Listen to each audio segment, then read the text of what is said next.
So, guys, one of the things I think that I see happen all the time is that people take too much time to get things done. So it seems inane and obvious when you think about it, but something happened today, several things happened today that I hope will help make this point hit home and cause you to quickly re-examine some of the things that you do and what you wait for. So let me just go through the things that happened today and first of all give you the context. So I think because for anyone who's under 30, the way that the system is designed, so I'm talking about parenting and then academia and then even your first series of jobs, we're given everything in a didactic, instructive fashion.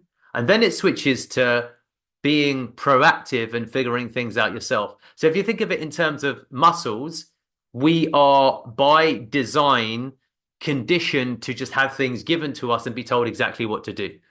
So unlearning that does take time. It doesn't happen immediately. And that's why working hard is important because then you can compress the time to learn to be conditioned to do the simplest thing. So it's not about learning, it's about conditioning, and they're not the same thing. So people confuse those two things because you can learn intellectual advice, but to be conditioned to put the work in is a different muscle because no one's going to tell you to wake up at 5 a.m. No one's going to tell you to act upon advice that you hear.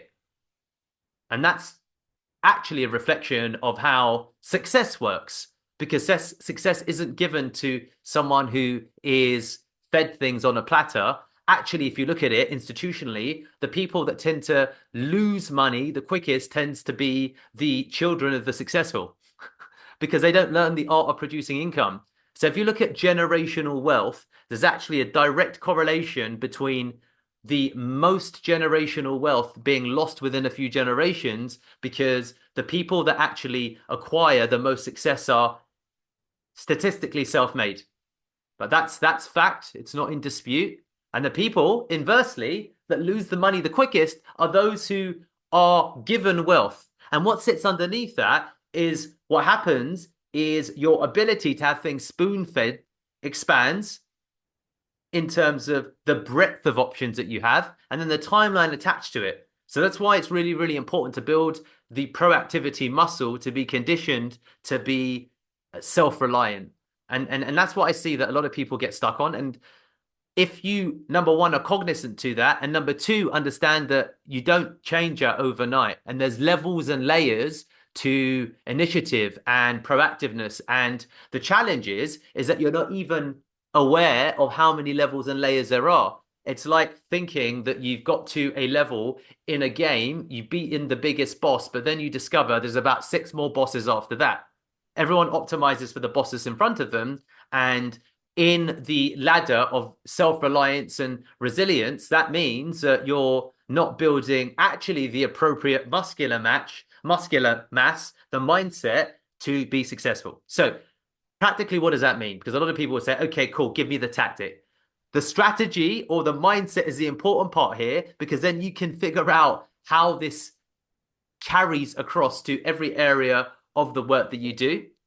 So that's something that you need to consider. So let me go through some practical examples of it that happened today that frustrated me. So number one person in the sales team was looking to build lists or to learn to build lists. And they sent a message to one person at 8 a.m. It came to 1 p.m. and they said, okay, well, that person hasn't replied. Why do we wait just on one person and leave one person to be in control of our success? Where does only one person have the answer? If you really think about it, there's always an abundance of people that have a version of the answer. And which answer is the correct answer anyway? Is there an answer?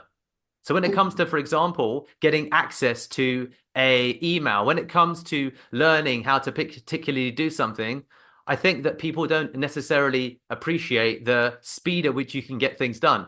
Because in those, for example, 8 until 1, 5 hours it took for Evan in this case to then follow up with Gary. Evan could have followed up with every single person in the lead generation team. He could have, as a consequence, probably got the materials much quicker, and as a consequence, have accelerated his ability to learn that information. So that's example number one. Okay, waiting where you think their single person dependency to get a login, or where you, for example, see that one of your colleagues is in charge of that.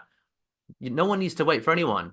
You can just literally say, you know what, I want to learn right now. I'm going to send a message to the person right now. And all I'll say to the other person in my team saying, you know what, Shania, who just attended to the call, I know that I see that you've not come online yet. And I know that you're talking to Gary. I'm just eager to get ahead. So I've just dropped him a message and actually he's already sent me the link. We had the call. I've recorded the call. Here's a link to the call. Hey, presto, you're done. This is what happens all the damn time within organizations, and it kills me because you limit your own progress. And the principle, because this is a singular example, is it manifests across every area of your life. Okay, I'm going to give you a second example now. So, two people today came to me and asked me. Two of 75 employees came to me and made comments about not rather. So they did something that was quite different. Multiple people, 10 plus, have come to me in the last week and have asked for salary increases without offering any sense of data-driven justification other than, I think I deserve it. Well, I would love £1 million to be handed in my lap as well. Brilliant. That's not how the world is. Just because you feel like, and this comes from the mummy daddy mentality that people have.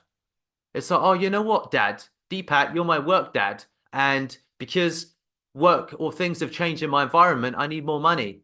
It's like, bro, I'm not your father. I'm a realist. I want you to understand that simply wanting something for the sake of wanting something, or because someone hit your car, you got robbed. That's the wrong way to approach things. Even where you genuinely need the income, if that's your emotional response, because it is, to that type of situation, it will hold you back. And that's where I think the daddy mummy mentality comes in when people ask things absent the data. Okay. So two things happened. So 10 people came to me wanting salary requests, but then only two people came to me today.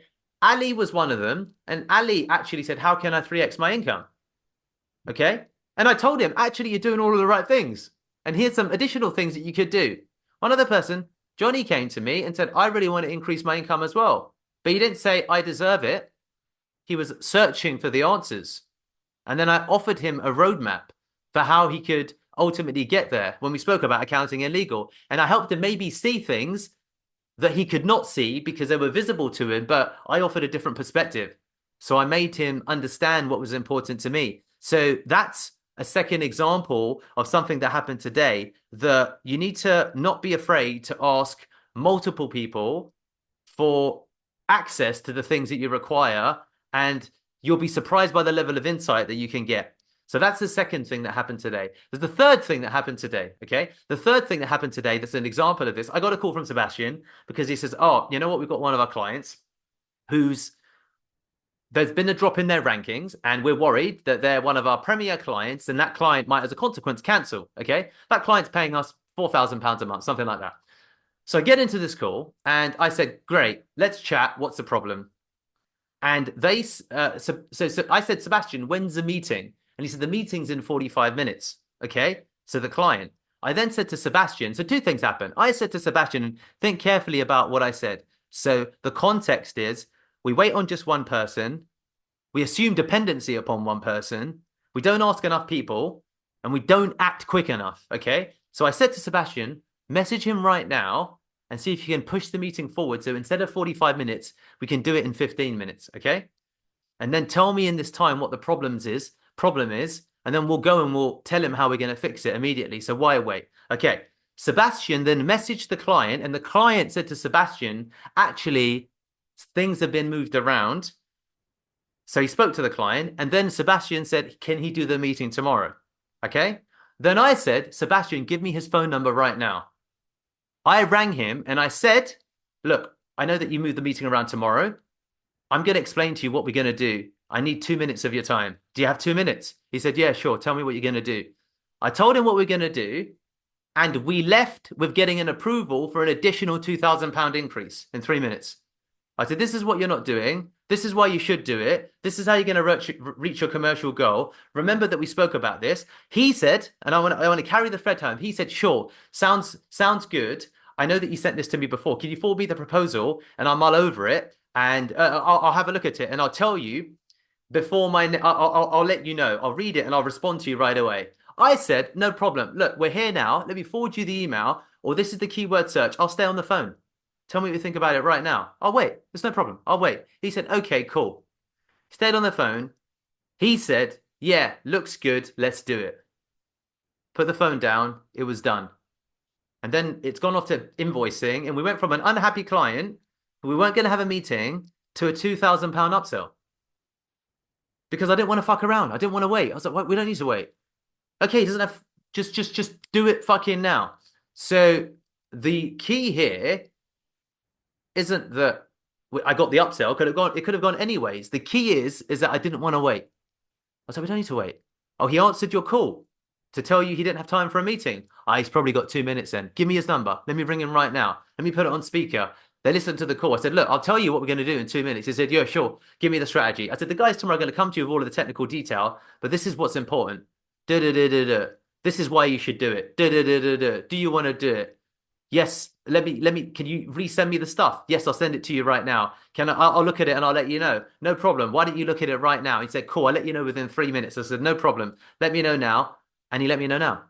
So don't wait. Never wait for other people.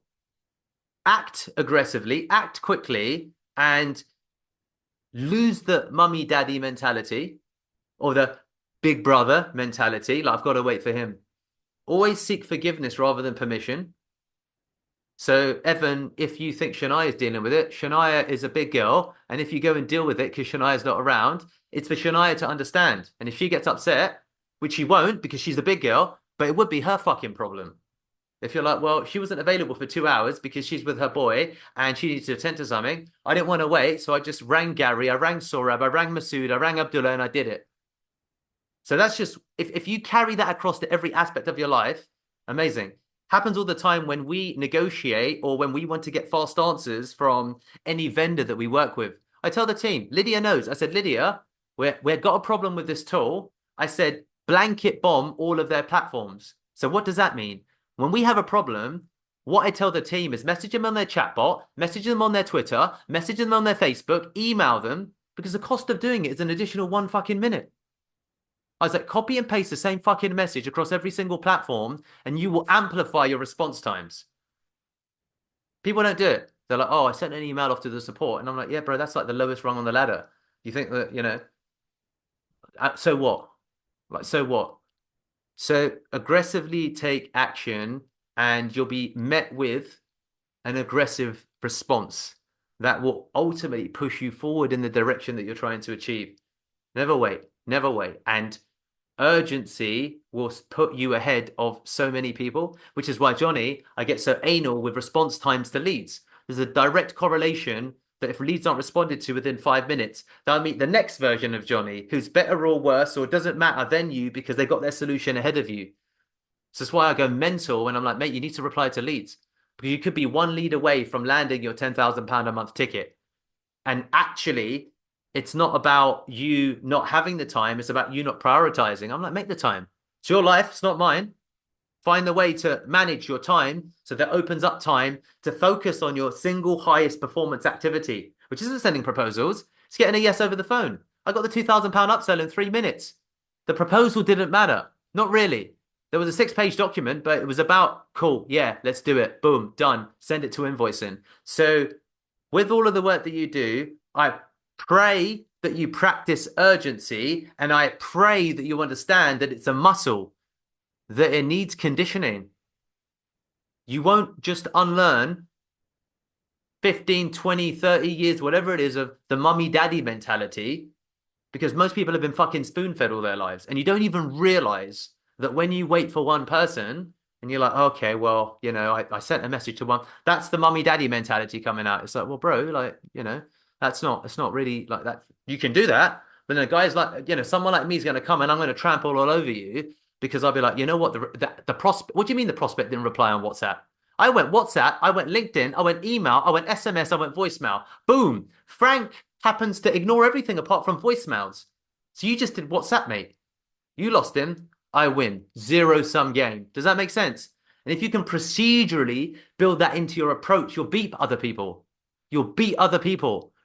Most people just optimize for one platform. They get comfortable. They stop doing fucking everything else. But if you build up muscle, say every prospect that I get exposed to, when it's a high value prospect, I email, I text, I SMS, I WhatsApp, I fucking check if this guy's on fucking Viber, on Skype, on fucking everything. I check all of them. Be comprehensive in your approach.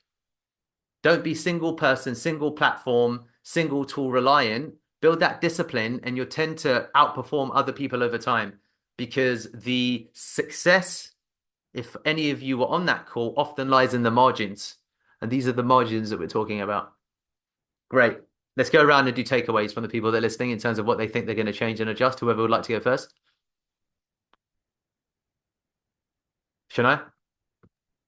Think for me, like you said about practicing urgency and acting with urgency. So it's all well and good saying that you're trying to do something or you want to learn something or achieve something, but if you're not actually actively going out and messaging every single person you know could possibly give you a solution to your problem or teach you what you want to learn, Yeah. then you're not really doing it. You're just sitting on the sidelines. Do you know what I mean? Yeah. So I definitely think, and also acting aggressively. I'm a bit more like laid back, so I do need to acting aggressively and bringing urgency into it is definitely something that I need to learn and condition myself to Yeah. do. Yeah. And that's the thing, it's a conditioned response. What happens is that people feel a feeling of discomfort. So, for example, Daniela said to me, like, oh, you must be stressed all day at work because of the things that you do. And I said, no, I was stressed in a period, but then I normalized it and I went up to the next level. So then my frequency of what I consider stressful is constantly being reset, if that makes sense. So the reason I'm doing a 200-mile run, 16 hours a day of darkness, you have to learn to do orienteering and map nav. People, you can go to 0, -10 degrees when you do the run. Part of it is to reset my baseline for what stress looks like, which then bleeds into work because I'm not afraid. And actually, fear prevents us because we're like, oh, well, you know what? Like, I need this and I'm a bit scared. And oh, and people just rationalize it. And I'm like, fucking, the way you teach yourself to man up is manning up. And you have to reset your actual adrenaline gland and your level of ability to normal, because everyone has a stress response, which is cortisol flooding your system. And that's where you feel a bit like, oh my God, oh my God. The only way that you overcome that is, and they teach it in the special forces. It's like basically systematic desensitization. The reason that they drill in the US Navy SEALs and the special forces is because they teach you to operate with clarity under what would ordinarily be considered acute levels of mental stress. And then you begin to reset your baseline. So if your gun gets jammed in a firefight, you don't panic and freeze and fumble. You divulge back to muscle memory and say, I've been here before. I know how this works. And you begin to normalize it. And most people don't. Most people are afraid of doing that. They're like, oh, yeah, I messaged someone. I'd be like, yeah, you have to actually go through it. You have to see your heart rate rise and you have to be like, go through it 10 times to then, I can operate at this level now. And that's where people will begin to say you can do things that appear like magic. You're like, I just put in the work. I went through the scary moments and I sort out the scary moments every damn day, which is why I am a proponent of do something physically hard every day. Something that, so for me, it's hill reps. I go and I run these hills and I die on the hill. But then I'm re-fucking born when I come to the laptop because I'm like, this is fucking easy. Of course I can call this guy. Of course I can get a no on the phone. Light work, easy, easy, boom, success. Because my frame of reference is so fucking different from other people's. But like, how do you do it? I'm like, bro, like I condition myself to get up to that level, which is why I believe that for all of you that are not engaging in strenuous physical activity, it's such a good proxy for resetting your adrenal baseline and what you correlate with normalized stress. And then it's like it's then it's great. David Goggins talks about having the cookie jar and be like, who, it's like, he if you watch any of his videos, he's like, oh wow, I've got to do a 50-mile run without any preparation. Merry Christmas. Fucking brilliant. Let's get after it. So there's science behind it. And people pay lip service to it, but they don't do it. Because actually, if you do it, you'll know because you'll be afraid. I'm worried about running 200 miles. I looked at what I've signed up for and I'm afraid. Fucking amazing. Of course I'm scared. course it's a bit scary. There's a 96-hour cutoff limit. The fastest person is 45 hours. That means I'm going to probably be at least 55. That means I'm going to be running for 55 hours. Of course I'm scared. But oh, does that make me a warrior at work? Oh, people are not fucking ready for what I'm going to bring to when these fucking guys come and say I'm a business owner. I'll be like, bro, the level that I operate on, you've never even seen. You don't even know what hard work looks like, motherfucker. Oh yeah, you put in an 8 hour day, you put in a 10 hour day. Great, amazing, amazing, good for you. So I'm strong on this because I know that it comes from your baselines, if that makes sense, which is what prevents you from. Cool, great. Aaron, go ahead. Yeah, you did, to be honest, a very good job at summing up what I was going to say. And I agree with both of yours and Shania's points when it comes to conditioning. And I think it's obviously learning on the job is good. You can condition yourself in the workplace to attack every problem, every issue, to be proactive when it comes to needing to get something done. But to fully condition yourself, it can't be, you can't just do it within a time frame. So what I'm going to do is I'm going to bring that outside of work as well. Conditioning when it comes to going to the gym, when it comes to issues in the household, when it comes to speaking to my friends in social situations. I think I'm when it comes to issues from now on, I'm not going to ask anybody for any help unless I've tried every possible way that I can to solve that solution by myself. I think that's going to work the best for me.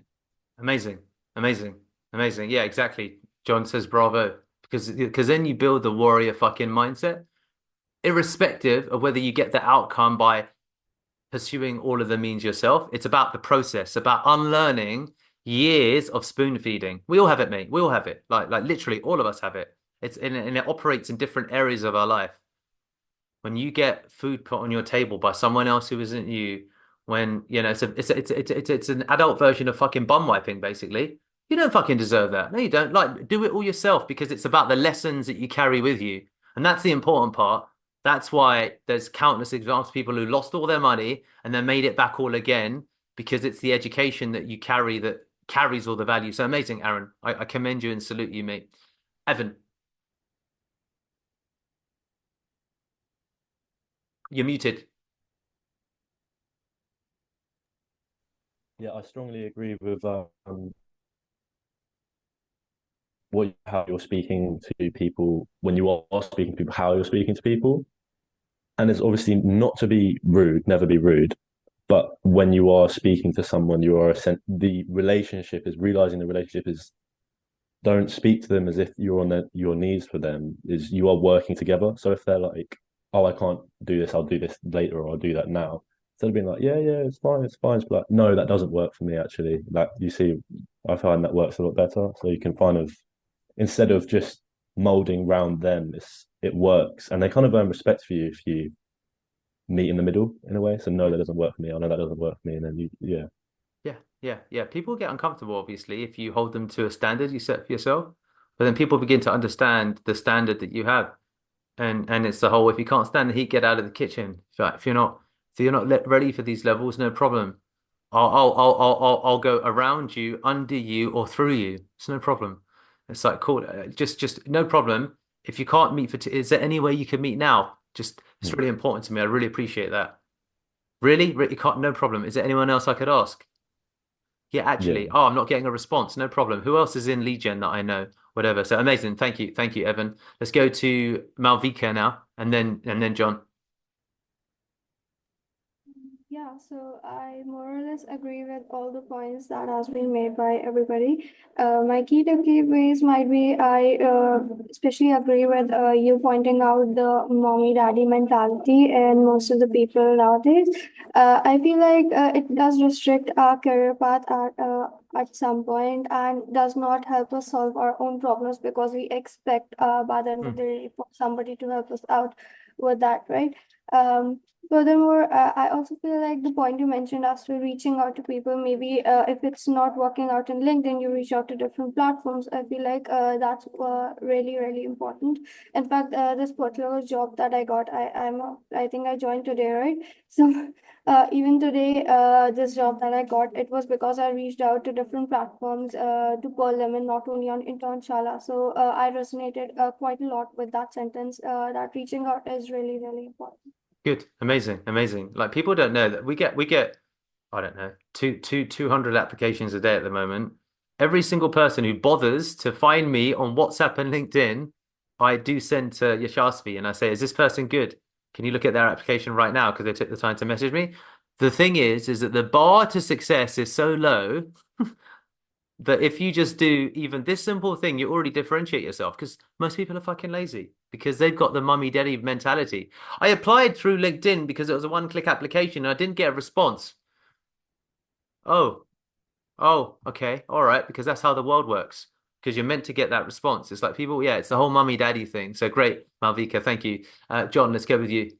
100%. I mean, I'm probably going to be repeating a bit what everyone has said, but first of all, I wanted to say that you're absolutely crazy for running 200 miles. 200 miles is insane. And I don't know if you saw, but there's a new dude who broke the record for 100 kilometers. And I know that you ran that a while. It was 6 hours and 13 minutes or Yeah, something. there's people That's insane. there's people It's doing insane. ridiculous things, dude. People doing It's ridiculous things. ridiculous. It's insane. It's insane. So, but that just, yeah, that was just a side note. But yeah, I mean, in terms of the takeaways for this is one thing that took, one of the biggest takeaways from this is the understanding that urgency is a muscle, which is something that I never really thought about it in that way, and it's true. It's a very, very, very good to know because I definitely lack in terms of urgency, where I know that I can improve, and understanding that it's a muscle and something that you can actively improve and let go of your bad old habits. Then it's very, very good, and it's good that you mentioned that, and something that I'm going to take very closely away from this call. Trust Then me. Sorry, continue, actually, continue. Got it. Then in terms of the fact that if you wait for other people to get your answers, you're just limiting your success and you're letting other people dictate your success, which is the last thing you should want to do, as well as not be afraid of asking the questions that will get you to the place that you want to get to, even though if they might make you uncomfortable or this or that, you might be scared. Just ask them. You should just helping yourself basically, and the fact that you should act aggressively and quickly. But that's a good one. But also Um, there's also one thing that you said that I would like for you to say what you mean with that, because I'm trying to connect the dots and I'm just afraid I'll connect them in the wrong way. You said that you should always seek forgiveness instead of permission. If you could don't just don't don't elaborate. don't wait for asking someone if it's okay to do something. Do it, and Okay, then say sorry if it doesn't work. got it. Okay, Oh, that was a thought. the Yeah. team didn't build a list. There's this prospect that you think you need to wait. Go out and do it anyway, and then ask for forgiveness after Hmm. because you learn. So that's what I mean. Don't ask for permission to do things. Do it because otherwise, else you wait and then ask for forgiveness if it doesn't go correct. But sometimes and oftentimes you can get a great result. Hmm. Yeah, yeah. Look, urgency being a muscle is a big thing. I don't think people really realize it, and I think it's like, and I'm like, do it now, like now, right now, and that has helped me hugely in my career because that's how I'm able to snap. Be like, oh, can we have a chat later? I'm not. Why have we got to wait till later, mate? Just get on the phone right now. Take 2 minutes. Let's do it. He's like, oh, what do I want to show me the document? Okay, let me walk you. I can read. Wait, 1 minute. This is what you got to do. Amazing. Boom, done. Goodbye. We didn't need to schedule a call in. We didn't need to have a 45-minute chat. You didn't need to narrate. Does that make sense? That's a big part of how we're trained to behave, which isn't conducive to success. It's like, will I do it? Let's do it now. And it is the muscle. That's the important thing. Because it's very easy to lapse back into, can we organize some time? Are you free? Yeah, and there's 100 different versions of this. So cool, great. Thank you, team. Appreciate you. And please go out. And the summary or the high level, of course, is don't take too much time to get things done. Do something if you can and do it immediately. I mean, immediately. I emphasize that. I underline that. I mean now. I don't mean in 2 minutes. I mean now, right? I mean literally right now. Don't wait on one person. Nothing is key person dependent. One person never holds the key to the kingdom. One person doesn't, one person, one platform, one source of information. No, multiple sources, multiple platforms, multiple people. That's it. Thank you. See you later.